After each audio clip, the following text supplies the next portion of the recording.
के मालेगांव के एमएलए साहब मुफ्ती इस्माइल साहब के साथ आज हम जाकर जो एसआईटी गवर्नमेंट ऑफ महाराष्ट्र ने बनाई है, एडिशनल एसपी अनिकेत साहब से हमने मुलाकात की और उनसे हमने रिप्रेजेंटेशन किया। मेरा मानना यह है कि महाराष्ट्र में एनडीए को, ख़ास तौर से बीजेपी को इस बात की बड़ी तकलीफ़ और मलाल है कि उनके दोनों प्यादे हार गए, एक पार्लियामेंट के इलेक्शन में और दूसरा विधानसभा के चुनाव में। तो इसलिए वो अपनी शिकस्त को हज़म नहीं कर पा रहे हैं और गैर ज़रूरी तौर पर इस तरह का उन्होंने एक एसआईटी तश्कील दिया है। आप हमको ये बताइए कि आप लोग तो देख रहे हैं कि जिन लोगों को गिरफ्तार किया गया है वो तमाम के तमाम तो भारत के नागरिक हैं, उनके वालिद नागरिक है, उनके भाई, उनकी माँ, उनके रिश्तेदार नागरिक है।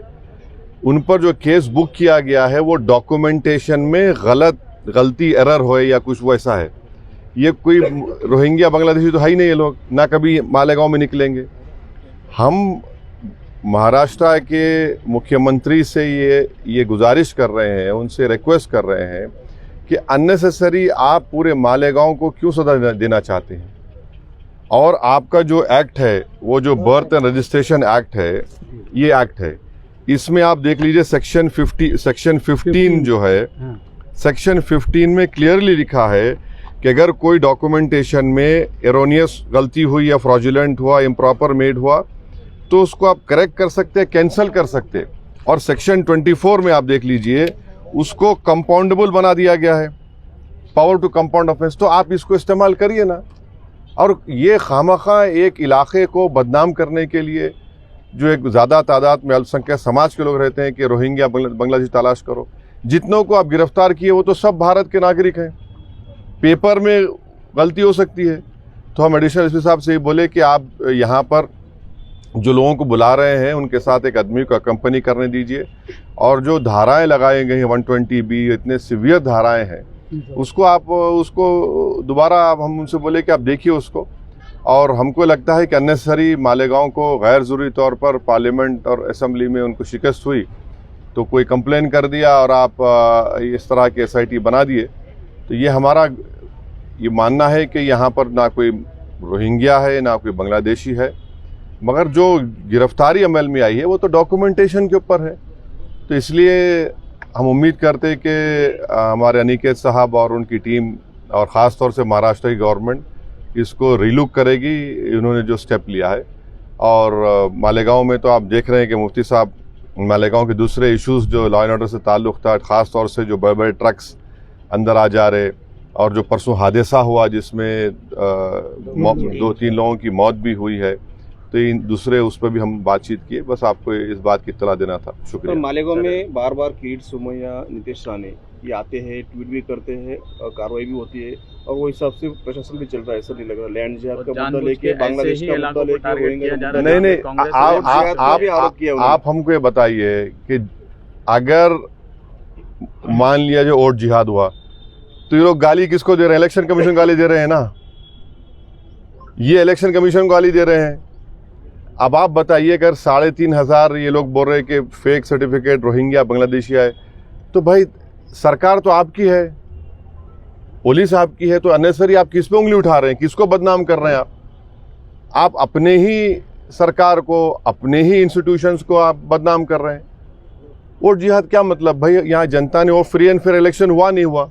फ्री एंड फेयर हुआ, मुफ्ती साहब जीते, पार्लियामेंट में आपको हार गए, आप फिर दोबारा आपने सरकार बना ली। आप सरकार बनाए तो वोट जिहाद नहीं बोलेंगे? आप हार गए तो वोट जिहाद कैसा हो जाएगा? मैंने फ्री एंड फेयर इलेक्शन हुआ नहीं हुआ हमको बता दें। जो लोग वोट जिहाद की बात कर रहे हो बता दें कि फ्री एंड फेयर इलेक्शन हुआ है नहीं हुआ, वो बता दें। नहीं हुआ तो फिर उन्हीं पर क्वेश्चन उठेगा ना। इलेक्शन कमिश्नर को आप अपॉइंट करते हैं, चीफ इलेक्शन कमिश्नर को आप अपॉइंट करते हैं, पूरा पॉलिटिकल गवर्नमेंट एजेंसीज आपकी हैं, तो फिर ये तो आप तो सिर्फ नफरत कर रहे हैं एक समुदाय से और एक इलाके से, बिल्कुल गलत है ये। मालेगांव शहर में अभी हिंदू सकल संत का एक प्रोग्राम हो रहा है जिसमें 2008 में साधु प्रज्ञा सिंह को मालेगांव लाके सम्मानित करने की बात हिंदू समाज की ओर से की जा रही है। इसको आप कैसे देखते हैं? देखिए, हम तो सिर्फ यही कहेंगे कि इतने लोगों की मौत यहाँ पर हुई है और उसमें एक्यूज्ड हैं वो, आप ज़रा उन मरने वालों का तो ख्याल रख लीजिए। कम से कम ट्रायल तो जो चल रहा है, ट्रायल हम देख रहे हैं, मगर एक ह्यूमन डिग्निटी भी तो होनी चाहिए किसी मरने वालों के लिए। आप ज़ख़म पर नमक नहीं बल्कि ज़ख़म को खोलने की आप कार्रवाई कर रहे हैं, तो गलत है ये। तो इसको तो पुलिस से हम रिक्वेस्ट करेंगे कि इस तरह के प्रोग्राम्स को वो देखें, गौर करें, उसके बाद अपना डिसीजन लें। सर किसी जो है वक्फ मामले में जो है आप लोगों की बातें सुनी नहीं है, ये कानून अगर बन जाएगा तो आगे और कितनी मुश्किलें पेश आएंगी? देखिए, वक्फ का जो बिल जो जॉइंट वर्किंग कमेटी को रेफर हुआ था, वो जितने अपोजिशन पार्टीज़ के एमपीज़ थे, बशमूल मेरे, कांग्रेस पार्टी के, टीएमसी के, डीएमके के राजा साहब, अब्दुल्ला साहब और एक एनसीपी के मेंबर भी थे, हम तमाम ने, हमारे इमरान मसूद हमारे छोटे भाई वो भी थे, तो हम तमाम ने उस रिपोर्ट के ख़िलाफ़ अपनी अपनी डिसेंट रिपोर्ट को दिया। मेरी आप लोगों से रिक्वेस्ट है कि मैंने भी 129 पेजेस की डिसेंट रिपोर्ट दी है, वो पब्लिकली अवेलेबल है, उसको पढ़िए आप लोग। उसको पढ़ने के बाद आपको मालूम हो जाएगा कि जो मोदी सरकार ने वक्फ बिल लेकर आया है वो वक्फ प्रॉपर्टीज़ को बचाने के लिए नहीं लाया गया है, वक्फ प्रॉपर्टीज़ को छीनने के लिए, उसको बर्बाद करने के लिए। और भारत में जितने मुसलमानों की बड़ी बड़ी ऑर्गेनाइजेशंस हैं, चाहे जमीयतुल उलमा हो, मौलाना अरशद मदनी साहब की, महमूद मदनी साहब की, जमात इस्लामी हो, all India Muslim personal law board के सदर मौलाना खालिद सैफुल्लाह रहमानी साहब हो, या फिर आपके मुंबई के जमीयतुल मशाइख जो है, इन तमाम ऑर्गेनाइजेशंस को रिजेक्ट किया है इस बिल को। ये सबसे बड़ी ऑर्गेनाइजेशंस हैं।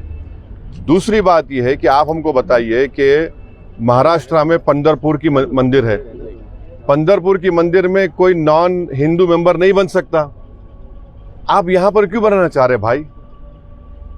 और वक्फ की प्रॉपर्टीज जो है वो गवर्नमेंट नहीं दी, वो हमारे बुजुर्गों की खून पसीने की गाड़ी कमाई, वो दान दिया अल्लाह के नाम पे।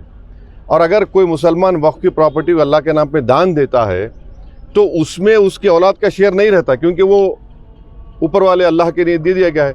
आप बोलते नहीं वक्फ वाला औलाद में बच्चे का शेयर नहीं मार खाया जाएगा, कोई भी दान देता है। तीसरी बात यह है कि उसमें वक्फ बाय यूजर निकाल रहे। हिंदू धर्म में आप बीके मुकर्री साहब की किताब है, वो पढ़िए, जो सब मानते, उसमें लिखा कि बाई कस्टम बाई यूसेज वो टेम्पल की प्रॉपर्टी हो जाती, वहां पर जब हो जाती तो यहाँ क्यों नहीं हो सकती है भाई? और वक्फ बाय यूजर ऐसा नहीं है जो बीजेपी झूठ बोल रही कि जहां आप दस्ती रख दिए, जहां पे हाथ रख दिए, या जहां पे जाके मुफ्ती इस्माइल साहब नमाज पढ़े वक्फ हो जाती। नहीं, बाबरी मस्जिद राम मंदिर केस में 4-5 पेजेस है, पैराग्राफ्स है, जिसमें सुप्रीम कोर्ट ने वक्फ बाय यूजर को अपहेल्ड किया, अब उसको निकाल रहे हैं। लिमिटेशन एक्ट हिंदू एंडोमेंट पे अप्लाई नहीं होता, एसजीपीसी सिख गुरुद्वारा अप्लाई नहीं होता, आप इस पे अप्लाई कर रहे भाई। अगर कल के दिन कोई खाबिज है, इंक्रोचर है, उसको रिवॉर्ड कर रहे हैं आप, लिमिटेशन एक्ट आप निकाल कर। कलेक्टर को इतने पावर्स दे रहे हैं आप, कलेक्टर कैसे तय करेगा भाई? कोई अपने मामले में जज बन सकता है क्या? बोलिए आप, वो तो नेचुरल जस्टिस के खिलाफ है। और उस बिल में यह भी लिखा गया कि अगर कोई भी जाकर कलेक्टर को दरख्वास्त दे दिया कि मालेगांव की मस्जिद जो है वक्फ नहीं है, तो कलेक्टर अगर इंक्वायरी ऑर्डर कर देगा तो इंक्वायरी कंप्लीट होने तक वक्फ की प्रॉपर्टी नहीं रहेगी। आप समझ रहे इस बात को? माने ना टाइम लिमिट है उसमें। तो जितने अमेंडमेंट्स लेकर आए हैं, अच्छा उसमें और एक अमेंडमेंट लेके आए कि भाई 5 साल तक जो मुसलमान इस्लाम कबूल करता हो 5 साल तक दान नहीं दे सकता। अब उसमें क्या लिख रहे हैं? उसको डेमोन्स्ट्रेट करना पड़ेगा। क्या डेमोन्स्ट्रेट करना पड़ेगा? मुफ्ती इस्माइल साहब देख के बोलेंगे हाँ ये नमाज पढ़ रहा, एक्सेप्टेबल होगा मोदी साहब के लिए? ये दाढ़ी छोड़ना डेमोन्स्ट्रेशन है, उसको डेमोन्स्ट्रेट करने के लिए, उसके रिलीजन के लिए? क्या रोज़ा रहना डेमोन्स्ट्रेशन? आप कौन होते भाई? अच्छा वो 5 साल तक नहीं दे सकता मगर किसी और धर्म को दे सकता, वो उसमें लिखा हुआ है। तो ये आप वक्फ प्रॉपर्टीज को बचाने के लिए नहीं ला रहे हैं, ये वक्फ को बर्बाद करने के लिए, वक्फ को छीनने के लिए, मस्जिदों को छीनने के लिए, खबरस्तान को छीनने के लिए, इवैक्यू प्रॉपर्टीज जो वक्फ हैं हज़ारों एकड़ में ख़त्म करने के लिए। आखिरी बात यह है कि ये जो झूठा प्रोपेगेंडा बीजेपी फैलाती है कि 13 लाख सबसे बड़ा तीसरा बड़ा रियल एस्टेट है, मैं आपको बता रहा हूँ कि तमिलनाडु, आंध्र प्रदेश, तेलंगाना, और ओडिशा के चंद प्रॉपर्टीज को मिलाए तो यहीं पर 4 प्रदेशों में 14 लाख एकड़ जमीन है। मैं यूपी, बिहार, राजस्थान को नहीं मिलाया हूं, महाराष्ट्र को नहीं मिलाया हूं। तो ये आप ये क्यों, ये तो सिर्फ हमारी धर्म की प्रैक्टिस से हमको छीनना चाह रहे हैं आप।